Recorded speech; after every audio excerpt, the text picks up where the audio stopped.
할렐루야. 오늘 이 시간 예배가 회복되는 2021년이라는 제목의 말씀을 가지고 함께 은혜 받기를 원합니다.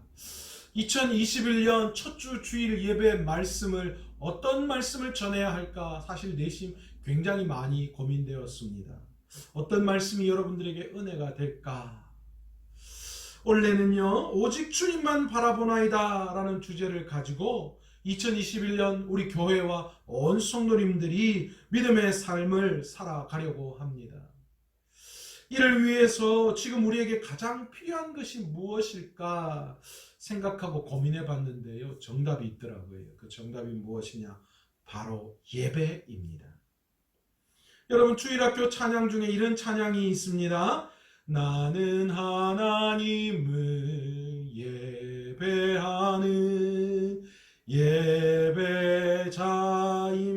예배자입니다.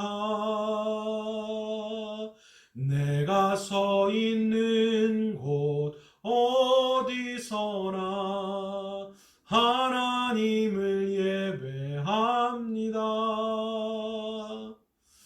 여러분, 그렇습니다. 우리는 예배자입니다. 예배자로 우리는 부름을 받았습니다. 그러니 당연히 우리의 예배가 바로 세워져 있어야 하는 것이지요. 우리의 삶의 예배가 바로 세워질 때에 우리의 삶의 모든 것이 바로 잡힐 수 있어요. 다른 어떤 것이 다 채워진다 하더라도 우리의 예배가 바로 세워지지 못하면, 우리의 예배가 바로 잡히지 못하면 우리의 삶의 모든 것들이 다 의미가 없는 거예요. 그러기에 이 새해 첫 예배에 나오신 우리 온 성도님들이 진정한 예배 회복이 있는 올 한 해 되시기를 간절히 축원합니다. 작년 2020년도 여러분 코로나 중에 있었어도요, 하나님의 일하심을 우리는 경험했어요. 2021년 올해도 하나님께서 도와주시고 일하실 줄로 믿습니다. 그런데 하나님께서는 당신의 계획을 이루어 가실 때에 직접 역사하시기도 하시지만 하나님은 사람을 통해서 일하시는 분이심을 우리는 알아야 합니다. 그래서 하나님께서는 하나님의 일을 감당할 일꾼을 지금도 찾고 계십니다. 그런데 하나님께서 찾으시는 일꾼은 어떤 일꾼이냐? 바로 참된 예배자입니다. 이 참된 예배자들을 통하여서 하나님은 일하신다라는 것이지요. 오늘의 일당의 많은 그리스도인들이 하나님 앞에서 쓰임 받기를 원합니다. 그래서 이렇게 기도하죠. 하나님, 저를 사용하여 주옵소서. 그런데 문제는요, 하나님 앞에 자기를 써달라고 나아오는 그리스도인은 많은데 하나님이 찾으시는 일꾼, 하나님의 마음에 합당한 일꾼, 하나님 앞에 쓰임받을 일꾼은 적다라는 것입니다. 오늘 본문 23절 후반절에 보시면 이렇게 말씀하고 계십니다. 아버지께서는 자기에게 이렇게 예배하는 자들을 찾으시느니라. 여러분, 그런데 그 참된 예배자가 적다라는 거예요. 하나님이 참된 예배자를 찾으시는데 그 예배자가 적어요. 그런데 여러분, 왜 하나님께서는 참된 예배자를 찾으시고 그들을 일꾼으로 사용하실까요? 여러분, 예배는 영어로 worship이라고 하는 단어를 사용합니다. 이 단어는 worsh라고 하는 단어와 ship이라고 하는 단어가 합쳐져서 만들어진 합성어입니다. 이 worship이라는 단어를 해석해 보면 최고의 존경과 존귀를 받으시기에 합당한 분에게 그 가치를 올려드리는 것을 말하는 것입니다. 다시 말하면 진정한 예배자, 참된 예배자란 가장 귀한 것을 얻기 위해서 자기의 모든 권리를 포기하고 기꺼이 그에 따르는 대가를 지불할 줄 아는 사람, 그 사람이 참된 예배자, 진정한 예배자다라는 것이지요. 그러기에 하나님께서는 이런 참된 예배자를 하나님의 일을 맡길 사람으로 찾고 계시고 그들을 사용하신다라는 것입니다. 과거 구약에서는 제사가 오늘날 예배였습니다. 이 구약의 제사는 제물이 드려지는 예배였습니다. 하나님이 보시기에 흠없는 것을 가지고 예배를 받으시는 분께 기쁘게 연락되도록 드리는 것을 말하는 겁니다. 하나님께서는 죄를 싫어하시기에 동물을 잡아다가 그 동물에게 죄를 다 전가시켜서 그 동물을 죽임으로 말미암아 우리의 죄가 하나님 앞에 용서받을 수 있었어요. 그것이 구약의 제사의 방법입니다. 하나님은 그것을 보시고 기뻐하셨어요. 그런데 신약에 와서 하나님께서는 더 이상 구약의 제사를 원하지 않으신다, 그렇게 말씀하십니다. 엄밀히 따지면 그 구약의 피의 제사가 필요 없다라는 것입니다. 왜일까요? 죄 없는, 흠 없는 예수 그리스도께서 인간의 모습으로 이 땅에 오셔서 우리를 대신해서 희생 제물, 흠 없는 어린 양이 되셔서 우리를 대신해서 십자가에 죽으셨어요. 이 단번에 드린 십자가의 희생 제사로 말미암아 과거와 현재와 미래의 우리의 모든 죄를 하나님은 용서해 주시겠다라고 하신 거예요. 그러니 이제 더 이상 희생의 제사, 피의 제사가 필요 없게 되는 것입니다.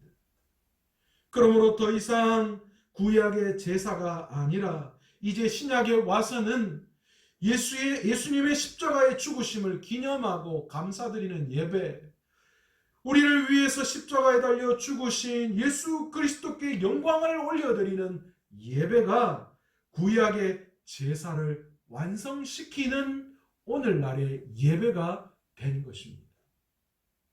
그래서 이제는 제사장이나 제물이 아니라 참된 예배자를 하나님은 찾고 계시는 것입니다. 오늘 본문은 예수님께서 예루살렘을 떠나 갈릴리로 가시기 위해서 중간에 잠깐 사마리아 지역을 지나가시던 중에 일어났던 사건을 언급하고 있습니다. 예수님께서 피곤하셔가지고 잠깐 쉬시기 위해서 지금 수가라고 하는 성에 들어가셔서 우물 곁에 앉으셨습니다. 그런데 그때 그 성에 살고 있는 한 여인을 만나게 됩니다. 그런데 여러분, 우리가 먼저 알아야 할 게 있습니다. 유대인들은요, 이 사마리아인과 상종을 하지 않습니다. 왜 그렇습니까? 이 유대인들이 순수한 혈통을 지켜내지 못하고 이방인들과 결혼해서 태어난 자녀들, 이 사람들이 사마리아 지역에 살고 있었는데 그 사람들은 유대인들의 거룩성을 잃어버린 사람들이에요. 그렇기 때문에 이 유대인들은 그 사마리아인과 상종하지 않는 거예요. 그런데 여러분, 지금 예수님이 어떻게 하십니까? 그 사마리아 지역에 살고 있는 사람, 그것도 여인에게 가셔서 물을 달라, 그렇게 지금 요청하고 계시는 것을 볼 수 있습니다. 있을 수 없는 일이에요. 유대인으로서는 있을 수 없는 일이에요. 그리고 또한요, 이 여인은 어떤 여인인가? 수가라고 하는 그 성의 지역 사람들에게도 왕따를 당하는 여인이었다라는 것이지요. 여러분, 무엇을 보면 이 여인이 왕따라는 것을 알 수 있습니까? 오늘 기록에 보시면 이 정오, 태양빛이 가장 뜨거운 그 시간에 아무도 활동하지 않는, 아무도 물을 기르러 나오지 않는 그 시간에 이 여인이 물을 기르러 나왔다라는 것은 무언가 이 여인에게 문제가 있다라는 거예요. 어떤 문제가 있는가? 이 여인은 남편이 6명이나 된다라는 거예요. 이 남편이 6이다, 남편이 죽어서 새로 재혼을 했다, 그렇게 볼 수도 있겠지만, 그러나 여전히 이 여인은 이 동네, 수가라는 그 동네에서 부도덕한 여인으로 취급받았어요. 남편을 6명이나 두는 기구한 운명이죠. 예수님께서는 이 기구한 운명의 여인을 바라보셨어요. 그 여인의 아픔을 보시고 그 여인의 내면의 목마름을 바라보셨습니다. 그래서 예수님께서는 그 여인에게 뭐라고 말씀하시느냐? 영원히 목마르지 않는 생수를 주시겠다, 그렇게 말씀하십니다. 그런데 이 수가성 여인은 그 예수님의 그 말씀을 뭐라고 알았느냐? 먹는 물에 대한 의미로 이해했어요. 그래서 그 여인이 뭐라고 예수님께 대답하고 있습니까? 우물은 깊은데 물을 기를 그릇이 없습니다. 그렇게 대답하고 있습니다. 그랬더니 예수님께서 무엇이라고 말씀하십니까? 그 물을 내가 주겠다. 그렇게 말씀하시면서 주님이 주시는 그 물은 어떤 물인지 그것에 대해서 설명을 하십니다. 그 설명이 14절에 이렇게 되어 있죠. 내가 주는 물을 마시는 자는 영원히 목마르지 아니하리니 내가 주는 물은 그 속에서 영생하도록 솟아나는 생물이 되리라. 그렇게 말씀하십니다. 여러분, 그 이야기를 들은 이 수가성 여인이요 감동을 했어요. 그래서 예수님께 그 물을 마시게 해달라고 간청을 합니다. 그런데 느닷없이 예수님께서 그 여인에게 뭐라고 말씀하시느냐? 네 남편을 데리고 오라. 그렇게 이야기를 하십니다. 그런데 놀라운 것은요, 이 수가성 여인이 남편이 없다. 그렇게 이야기해요. 남편이 있습니까? 없습니까? 지금 6번째 남편이 있어요. 그런데 이 여인은 나는 남편이 없습니다. 그렇게 이야기합니다. 그랬더니만 예수님께서 어떻게 말씀하시느냐? 네 말이 맞다. 그렇게 맞장구를 쳐주십니다. 여러분, 예수님은 그 여인의 모든 상황을 다 알고 계셨어요. 지금 있는 그 6번째 남편이라고 있는 그 6번째 남편도 그 남편이 아니라는 거예요. 여러분, 사실 이 유대인들은요, 이 유대인 사회에서는 일부 다처제입니다. 그래서 이 원부인 말고 다른 첩들도 사실은 모두 결혼 관계에 의해서 그 남편과 엮여져 있습니다. 그런데 오늘 이 본문에 이 6번째 남편에 대한 그 이야기를 원문에 찾아보시면 이 6번째 남편과 이 여인이 결혼 관계에 있지 않다라는 것을 우리는 알 수 있어요. 그러니까 한마디로 말해서 부도덕한 관계 가운데 있는 거죠. 그러니 이 여인이 말하는 게 맞는 거예요. 예수님은 이미 그걸 다 알고 계셨어요. 그렇게 주님이 그 이야기를 하시자 이 여인이 깜짝 놀랐어요. 그래서 자신의 형편을 꿰뚫어 보시는 예수님을 바라보고 이 여인이 뭐라고 이야기하느냐? 당신은 선지자입니다. 그렇게 말하고 있습니다. 그러면서 이 수가성 여인이요, 자신의 신앙관으로 진정한 예배를 드리기를 원했습니다. 자신의 모든 형편과 상황을 아는 그 주님께 선지자입니다. 선지자님, 그러면 제가 어떤 예배를 드려야 할까요? 그렇게 지금 자신이 가지고 있는 신앙관을 가지고 예배 드리기를 원하고 있다는 거예요. 그런데 문제는 그 수가성 여인, 사마리아 여인은 진정한 예배가 무엇인지를 모르고 있습니다. 그래서 예수님께 이렇게 묻습니다. 예수님, 제가 진짜 하나님께 예배드리고 싶은데요, 이 유대인들과 사마리아 사람들이 예배에 대해서 이야기하는 게 달라요. 유대인들은 예루살렘에서 예배드려야 한다고 하고 사마리아인들은 그리심산에서 예배드려야 한다고 하는데, 예수님, 그렇다면 어디서 예배를 드리는 것이 진짜 예배입니까? 예수님께 그렇게 지금 이 여인이 묻고 있습니다. 사실 이 문제는 역사적으로 유대인과 또 사마리아인 사이에서 오랫동안 가지고 있었던 그런 종교적 갈등 가운데 하나였습니다. 그런데 예수님께서 이 질문에 대해서 무엇이라고 대답하시느냐? 21절에 보시면 이 산에서도 말고 예루살렘에서도 말고 너희가 아버지께 예배할 때가 이르리라. 그렇게 말씀하십니다. 지금 이 여인이 예수님께 장소에 대한 궁금증을 말했는데요. 그러니까 어디에서 예배 드리는 것이 진짜 예배입니까? 이렇게 질문했는데 그 질문에 대해서 예수님께서는 장소가 아니라 지금 뭐로 바꿔 놓으셨어요? 예배할 때가 온다. 그렇게 예배할 때에 대해서 말씀하시면서 이야기를 전환하고 있는 것을 볼 수 있습니다. 즉, 이 말씀은 장소에 구애받지 않고 어디서나 예배할 때가 온다라는 것을 말씀하고 있는 거예요. 장소에서 누구를 어떻게 무엇을 가지고 예배해야 될지에 대한 문제로 주님이 지금 전환하고 있는 것을 우리는 볼 수 있습니다. 그러시면서 22절에 놀라운 말씀을 하시죠. 너희는 알지 못하는 것을 예배하고 우리는 아는 것을 예배하노니 이는 구원이 유대인에게서 남이라. 그렇게 말씀하십니다. 여러분, 사마리아인들은요, 모세의 오경만을 받아들였어요. 그래서 그들의 삶 속에서는 진정으로 누구에게 예배하는 것이 옳은 예배인지 거기에 대해서 정확하게 알지 못했어요. 그래서 지금 예수님이 그걸 이야기하는 거예요. 너희는 알지 못하는 것을 예배한다. 너희는 지금 무엇을 예배해야 되는지에 대해서 모르고 있다. 그 말이에요. 그런데 반면에 우리는 아는 것을 예배하노니 그렇게 이야기합니다. 유대인들은 구약 성경을 통하여서 누구에게 예배해야 되는지를 알고 있었습니다. 그런데 이들에게도 문제가 있었습니다.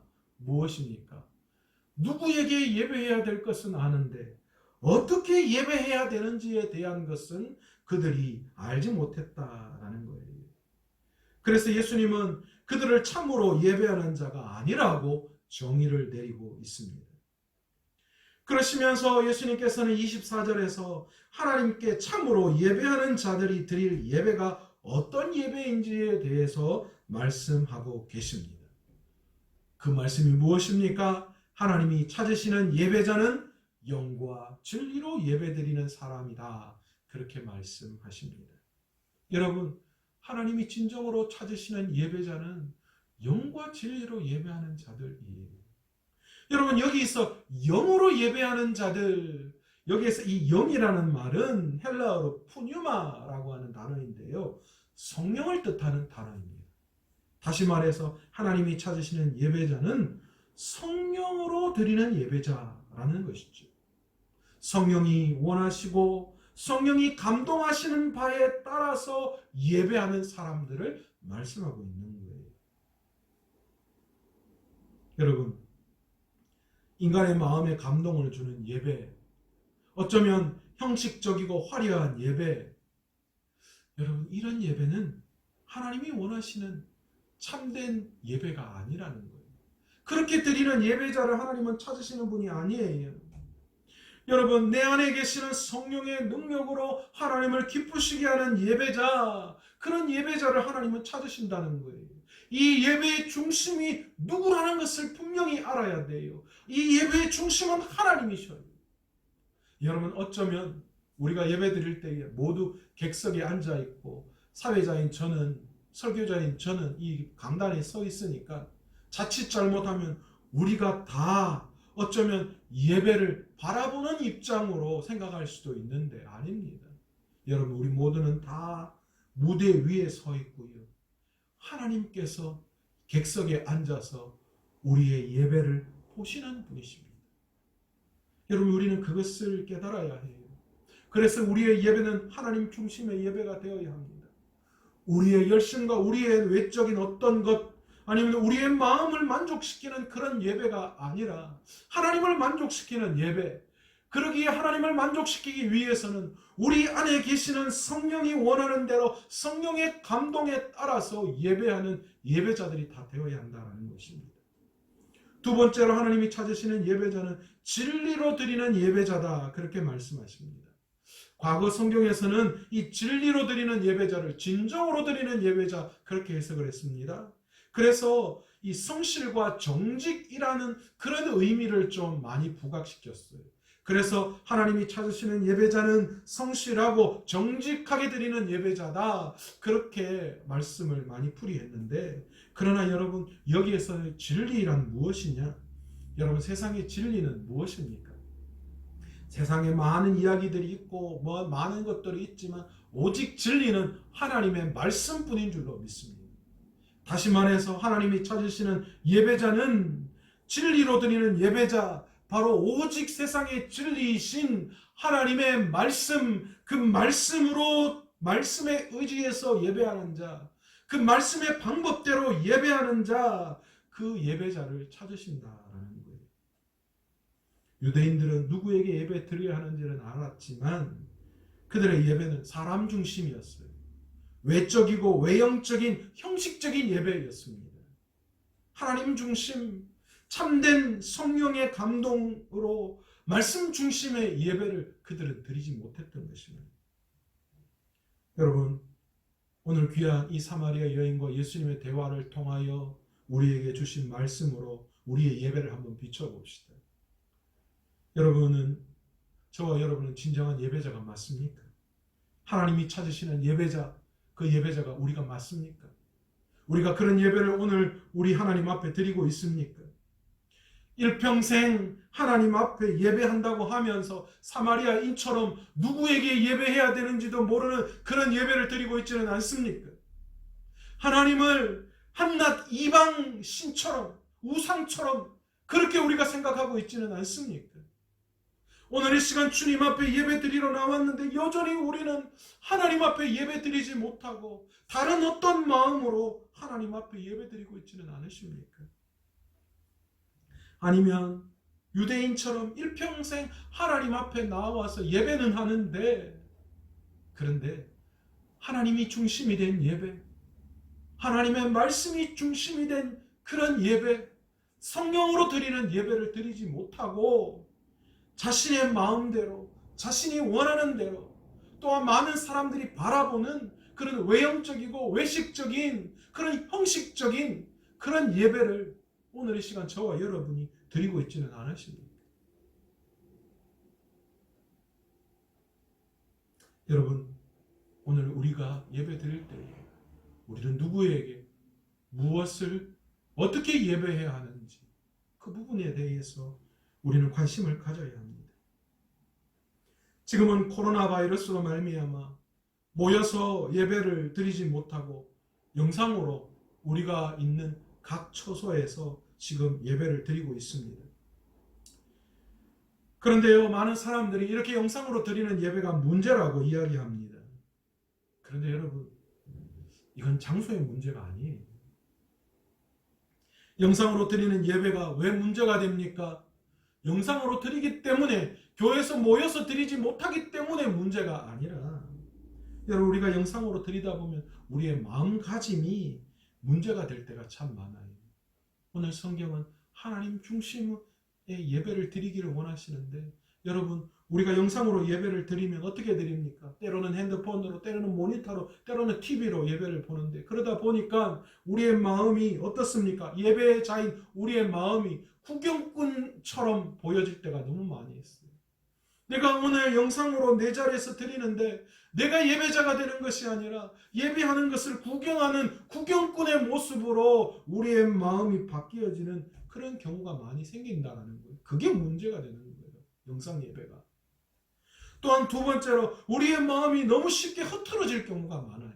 집에서 편안하게 있다 보니까 또 여러 가지 외적인 상황들로 말미암아 우리의 마음이 쉽게 흔들려요. 예배하다가 띵동 아니면 전화가 올 때도 있고 또 여러 가지 변수 그런 상황들이 우리의 마음을 너무나도 쉽게 흐트러 버린다는 거예요.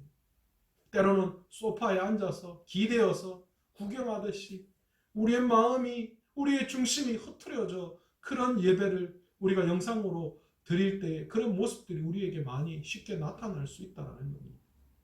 세 번째로 우리가 교회에서 모여서 드리는 예배가 왜 소중하냐? 여러분, 교회는 예배만 드리는 것이 아닙니다. 믿음의 교제를 나누는 거예요. 함께 격려하고 사랑하고 교제하면서 우리의 신앙이 점점 돈독해지고 우리의 신앙이 서로가 윈윈 되어지는 거예요. 그래서 자라나는 거예요. 영상으로 혼자 집에서 그렇게 드리다 보면 그런 교회 안에서의 교제가 사라지는 거예요. 그러니까 힘든 거예요. 그게 문제가 되는 거예요. 여러분, 그러기에 오늘 이 시간 우리가 예배 회복되어져야 할 것이 있다면 사실은 예배가 드리는 장소의 개념이 아니라 지금 우리가 먼저 우리의 예배의 모습이 회복되어져야 해요. 무엇을 누구에게 예배해야 하는가? 어떻게 예배해야 하는가? 우리는 그것에 대해서 정확히 회복되어져야 해요. 예수님께서 사마리아 여인에게 예배할 때를 말씀하고 계십니다. 23절에 보시면 아버지께 참되게 예배하는 자들은 영과 진리로 예배할 때가 오나니 곧 이때라 그렇게 말씀하십니다. 여러분, 지금이 참된 예배를 드릴 때예요. 여러분, 우리의 인생은 알 수가 없어요. 시간은 언제나 우리를 기다려주지 않습니다. 이미 우리는 예배해야 할 때를 살아가고 있어요. 예수 그리스도께서 오셔서 십자가에서 모든 것을 이루셨습니다. 이제 우리는 다시 오실 예수 그리스도를 소망하며 살아가고 있는 성도들입니다. 그러기에 오늘 이 시간을 우리가 놓쳐서는 안 돼요. 올해를 우리가 놓쳐서는 안 됩니다. 올해 우리의 예배가 회복되어짐으로 하나님 앞에 귀하게 쓰임 받아야 해요. 하나님이 찾으시는 참된 예배자들이 올해 우리가 다 돼야 돼요. 올해 이 첫 예배를 통하여 우리의 무너져 있는 예배가 완전히 회복되어져야 합니다. 그런 이 한 해가 되시기를, 오늘 이 첫 예배를 통하여 우리의 무너져 있는 예배가 완전히 회복되어지는 은혜를 경험할 수 있기를 간절히 축원합니다. 코로나 시대 영상으로 드리는 우리의 이 예배의 문제를 해결할 방법이 있습니다. 또한 2021년 우리의 삶의 모든 것을 바로 잡을 방법이 있습니다. 그게 무엇입니까? 하나님이 찾으시는 예배자가 되는 거예요. 누구에게 무엇을 어떻게 예배할지에 대해서 우리가 분명한 의식을 가지고 하나님 앞에 예배할 때에 하나님께서 역사해 주시는 줄이 있습니다. 지금 사마리아 여인처럼요. 이 산이 맞습니까? 저 산이 맞습니까? 어디에서 예배해야 하는 것이 맞습니까? 이렇게 지금 이야기할 때가 아니에요. 유대인처럼 자신이 원하는 예배의 모습, 외형적이고 외식적이고 형식적인 그런 신앙의 모습, 그냥 껍데기만 여기 앉아서 있는 그런 신앙의 모습, 그런 모습으로 지금 예배해야 할 때가 아니라는 거예요.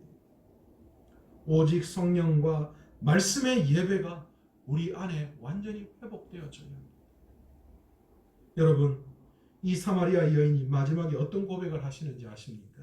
25절에 보시면 여자가 이르되 메시아 곧 그리스도라 하는 이가 오실 줄을 내가 아노니 그가 오시면 모든 것을 우리에게 알려주시리이다. 여러분, 지금 이 사마리아 여인은 그 메시아이신 예수 그리스도가 자기 앞에 계시는데도 불구하고 알지 못하고 있어요. 그분이 오시면 자기에게 알게 해주실 것이다, 그렇게 말씀하고 있어요. 여러분, 오늘 저와 여러분이 성령님을 의지해서 이렇게 한번 기도했으면 좋겠습니다. 성령님, 오늘 저에게 알려주세요. 이 사마리아 여인처럼 어리석은 자 되지 않도록 지금이 진정한 예배가 회복되어져야 할 때이고, 지금이 이 예배가 회복되어져야 할 위급성이 있음을 우리가 깨닫게 해달라고 여러분, 저와 여러분이 기도할 수 있기를 간절히 소망합니다. 아브라함은요, 장막을 옮길 때마다 예배의 단을 쌌어요. 잊지 않았어요. 하나님 앞에 예배하는 모습을 그는 하나님께 보였어요. 어떤 삶 속에서도 예배가 내 삶에 무너지지 않아야 해요. 예배가 무너지면 모든 것이 다 무너지는 거예요. 모든 것이 다 갖춰져도 예배가 무너지면 아무것도 아니에요. 여러분, 어떤 상황 속에서도 예배가 내 삶에 무너지지 않도록 해달라고 기도합시다. 저와 여러분이 어떤 상황 가운데에서도 진정한 하나님이 찾으시는 참된 예배자, 그 예배자가 될 수 있도록 올 한 해도 우리의 예배의 회복을 위해서 발버둥 칠 수 있는 저와 여러분 되시기를 간절히 축원합니다. 그래서 올 한 해는 완전히 예배가 회복되어지는, 그래서 하나님 앞에 쓰임받는, 하나님이 찾으시는 일꾼 되어서 하나님의 도우심이 충만히 임하는 귀한 이 한 해를 경험할 수 있는 저와 여러분 되시기를 간절히 축원합니다. 기도하겠습니다. 하나님 아버지, 2021년 이 첫 새해 아버지 하나님 첫 주 예배를 하나님 앞에 올려드리면서 우리가 진정으로 회복되어져야 할 것이 무엇인지 함께 말씀을 통하여 나누었습니다. 주님, 우리의 문제는 올바른 예배가 회복되어지는 것입니다. 우리의 삶에서 올바른 예배가 회복되어질 때에 우리의 삶에 바로 잡힐 수 있고, 우리의 예배가 회복되어질 때에 하나님이 찾으시는 일꾼 되어서 하나님이 일하심을 볼 수 있는 줄 믿습니다. 우리 온 성도님들이 올 한 해 우리의 예배가 완전히 회복되어져서 하나님이 찾으시는 일꾼과 교회가 되게 도우시고, 이를 통하여서 하나님이 우리 교회와 우리 온 성도님들의 삶 가운데 일하심을 드러낼 수 있는 하나님의 일꾼들 다 될 수 있도록 주께서 도우시고 역사하여 주옵소서. 이 모든 말씀 예수님의 이름으로 기도드리옵나이다. 아멘.